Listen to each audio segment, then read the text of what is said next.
Morning, planet Earth. I've been trying for several years now to get a set of ideas across about what we might choose to have as a future. So let me give you some ideas that have they have been established by some other mythologies and I think will be richer for you. So first of all, what is true?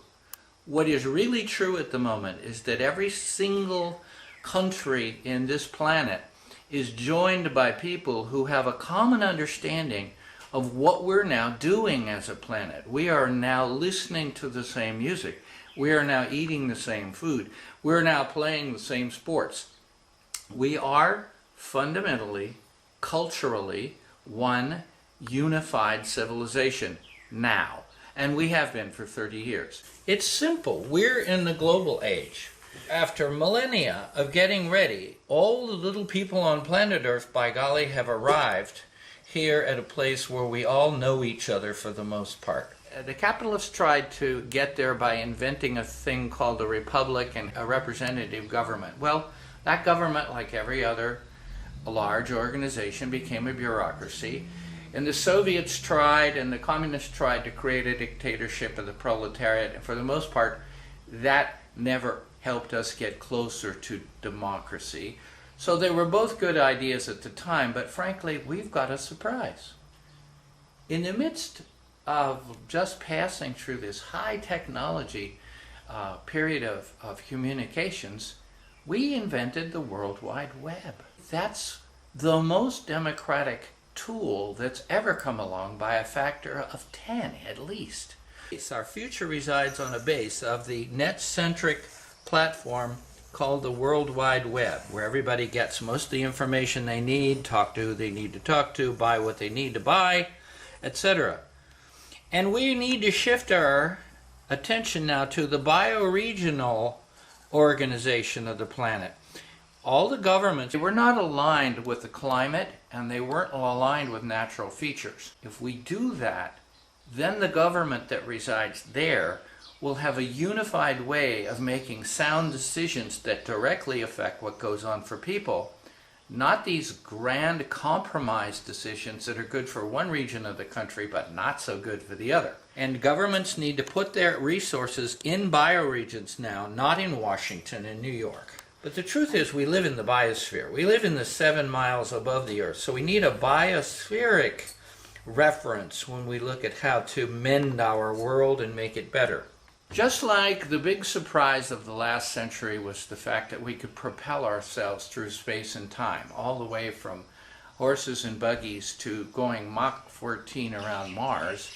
And in fact, we actually have 2 spaceships which are about to leave the galaxy at the moment. What powerful capacity builder do we have in this century? It's the interdimensional aspects of how our mind accesses multiple dimensions. By the end of this century, I predict that people will be living of their own choice in 10 or 15 different worlds.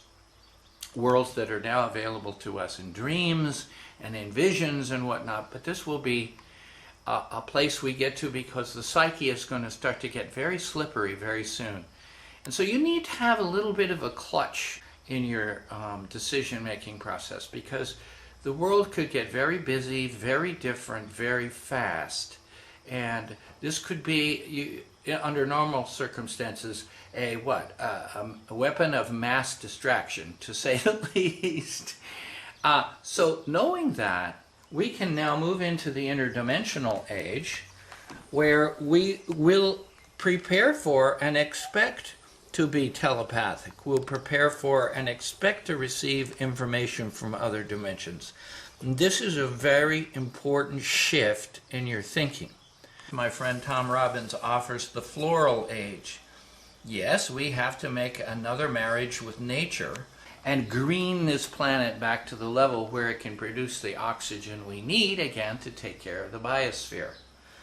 Likewise, it's the place where we get as close to paradise as is possible, which is our intention, because botanical gardens and food forests will be going hand in hand with each other. Now, the integral age simply means that Instead of having the world continually broken into pieces by the news media, where it's an isolated event here, an isolated event there, nobody is reporting on the growth of the whole planet at the same time. That will unify our thinking, simplify our understanding, and for God's sake, we have to take all of the trivia out of our lives and the stuff out of our lives so we can have an integrated psychological, physical vehicle to drive around in order to enjoy this place. That's what I mean by the integral age. Finally, we need to invite the friends in the galaxy, not make spaceships just to send our ships out, but make space ports to invite our allies and friends in.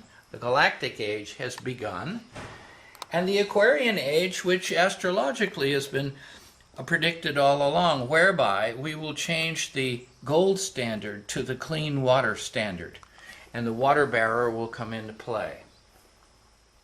All of these things in order to move using our cultural creatives into the golden age. The Bible and other great documents have not been very specific about what paradise is. They have mentioned things like the golden age, and they've mentioned things like the pearly gates and roads made with gold. This is not a big enough idea for a future we need.